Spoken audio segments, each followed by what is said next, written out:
En la hora de la verdad, a través de Radio Red de RCN y con el patrocinio del Banco Popular, llega el editorial de Fernando Londoño.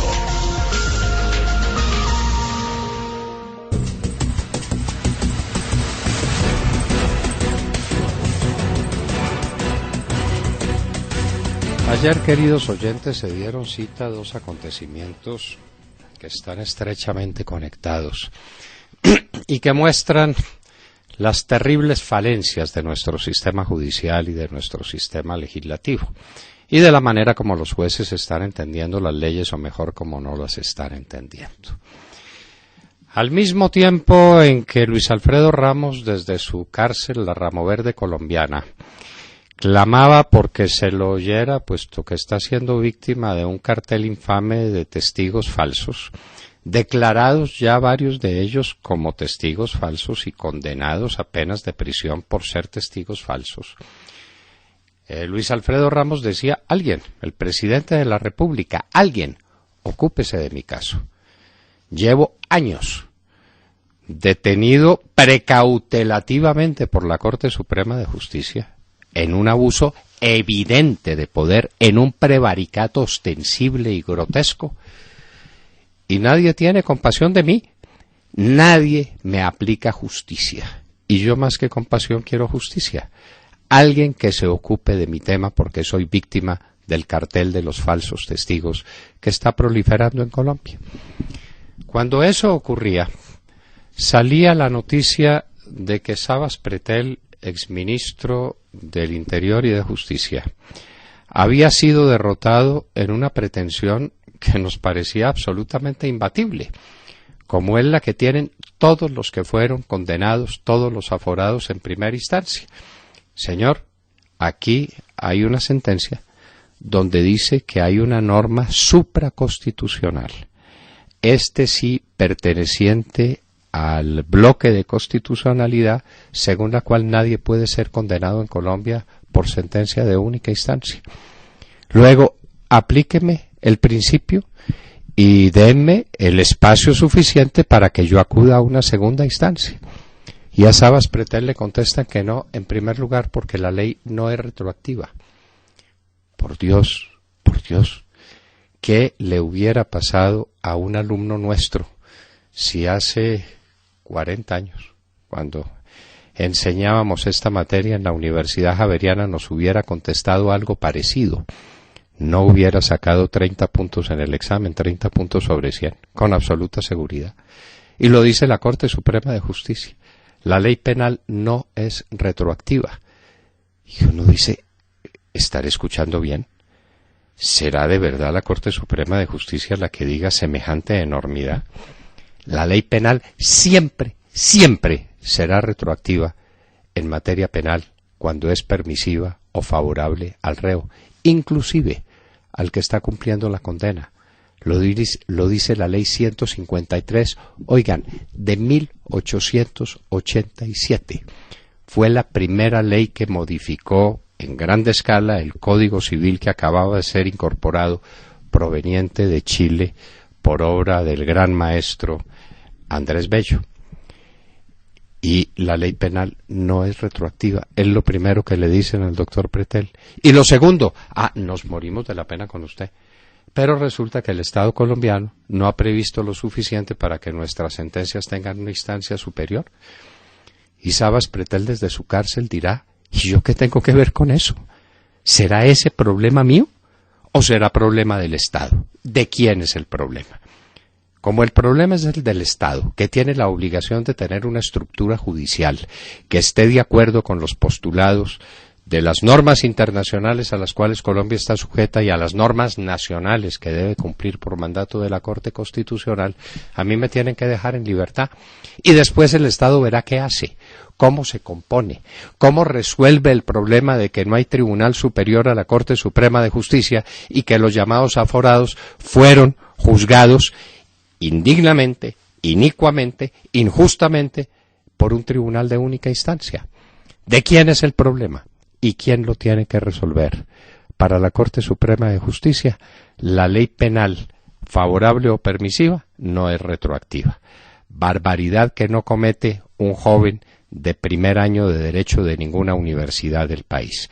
Y lo segundo, que el problema no es de ellos, porque la estructura judicial en Colombia no tiene un organismo superior a la Corte Suprema de Justicia, y el problema es del reo. El problema no es del Estado colombiano, sino que el problema es del reo. Entonces, ese es otro tema que ha aparecido ayer. Y al mismo tiempo, ayer veíamos cómo se sigue juzgando a uno de los demócratas más ilustres que tiene este país, el doctor Juan José Chaus. Se lo sigue juzgando en la Corte Suprema de Justicia como si se tratara de un juicio de única instancia. De manera que ya no solo la ley penal en materia procesal sustantivo no es retroactiva, sino que ni siquiera se aplica en el tiempo. Siguen juzgando a Chaus sobre la base de que ellos son tribunales de única instancia a estas alturas. De manera que la ley penal en Colombia no solamente no es retroactiva, sino que es ultraactiva.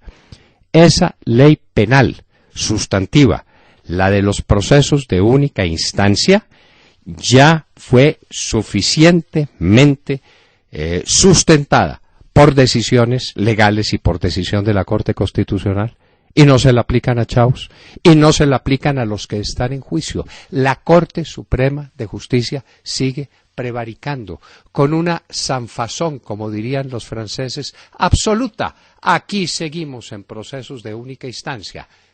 Pero, señor, si ya le recordaron a usted que por razones de orden superior, por razones supraconstitucionales, usted no puede juzgar a nadie en juicios de única instancia. Pues, pero yo sigo.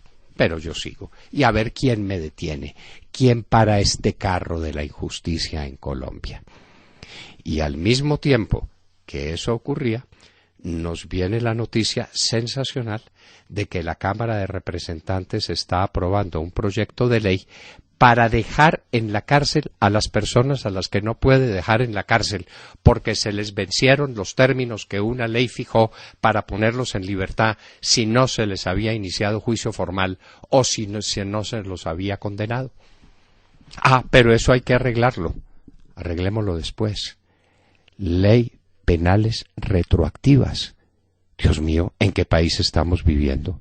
Y alguien dirá, es que la hora de la verdad es partidaria de que suelten de la cárcel a 14.000 o a 20.000 o a 30.000 asesinos, depredadores, violadores de menores. Por favor, no estamos de acuerdo en que suelten a ningún criminal. Estamos de acuerdo en que se aplique la ley en Colombia.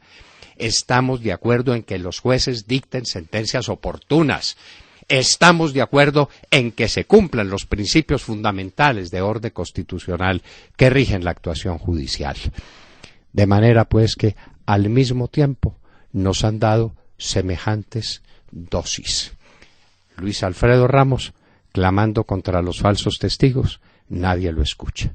Sabas Pretel exigiendo respeto a normas supraconstitucionales y a normas favorables en materia penal, y le dicen que la ley penal no es retroactiva, ni siquiera en materia penal, y le dicen que lamentan mucho, pero que ellos no tienen juez superior, luego al diablo con su recurso. Al mismo tiempo, Juan José Chaus sigue siendo juzgado en la Corte Suprema de Justicia en proceso de única instancia, y al mismo tiempo se quiere dictar una ley a la carrera para tapar un hueco y para dejar en la cárcel a quienes están favorecidos por una ley penal permisiva, favorable, que exige que los suelten simplemente porque no han sido juzgados o porque no han sido condenados. Ese, señores, es el sistema judicial colombiano. Por fortuna, no tenemos ahora el compromiso de enseñarle a nuestros alumnos el capítulo de la vigencia de las leyes en el espacio y en el tiempo, y sobre todo en el tiempo. Aquellos vetustos libros que leíamos, el de Pascual Fiore, todos los grandes maestros que se ocuparon del problema de la retroactividad y retroactividad de las leyes, han quedado derogados, porque en Colombia no hay justicia, porque en Colombia no hay derecho, porque en Colombia no hay cortes, porque los magistrados de las cortes no llegan por la virtud de su vigor académico, de sus conocimientos, sino por las intrigas políticas. Ese es el resultado de no tener administración de justicia en Colombia. Acaban de escuchar el editorial del doctor Fernando Londoño en La Hora de la Verdad en Radio Red a las 7 de la mañana, 27 minutos.